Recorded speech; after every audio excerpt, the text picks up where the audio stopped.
লালসাময় একটা জীবন, লোভ, মরিচিকা, মায়াজাল।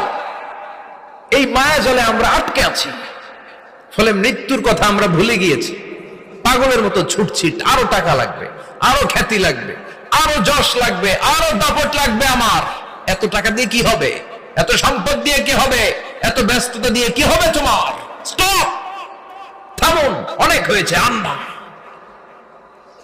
থামুন, take a rest, take a breath and think about death.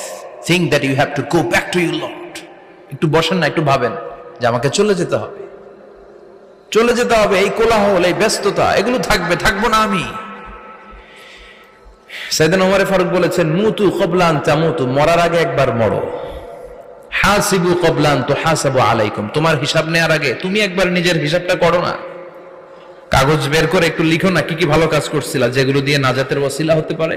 1 2 3, আর কি কি আকাম কুকাম করছো দেখো না, লিখে দেখো তোমার অবস্থাটা কি। মরার আগে একবার মরো।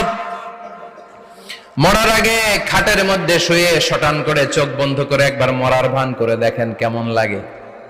চোখটা বন্ধ করেন আর ভাবেন আপনি নাই, কি কি হতে পারে ভাবেন। আপনার ছেলে মেয়েরা কান্না জুড়ে দিবে, আপনার প্রাণের স্ত্রী বিলাপ শুরু করে দিবে, বন্ধু বান্ধবের চিৎকার আর মাতম, স্থানীয় এলাকার মসজিদে ঘোষণা, অমুক এলাকার নিবাসী অমুক ভাই, অমুকের ছেলে অমুক দুনিয়ায় নাই।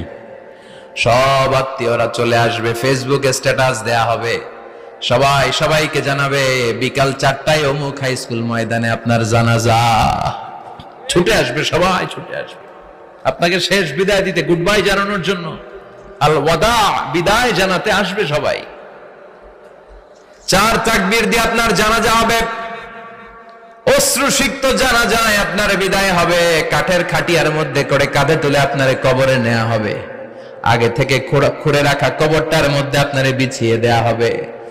বাঁশের কচি দিয়ে তার উপরে মাটির চাপা দিয়ে সব চলে যাবে। ভাবেন না একবার চোখ বন্ধ করে, this is the circle of life, this is the nature of life. এটা সবার হবে, আমার হবে, আপনার হবে।